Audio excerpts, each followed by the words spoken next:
আসসালামু আলাইকুম রহমতুল্লাহ বারাকাতু। সবাই কি অবস্থা, কেমন আছেন?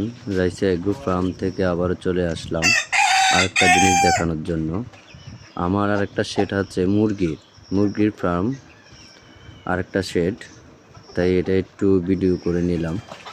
আপনাদের মুরগিগুলা কেমন হয়েছে, কীরকম হয়েছে অবশ্যই আমাকে কমেন্টস করে জানাবেন।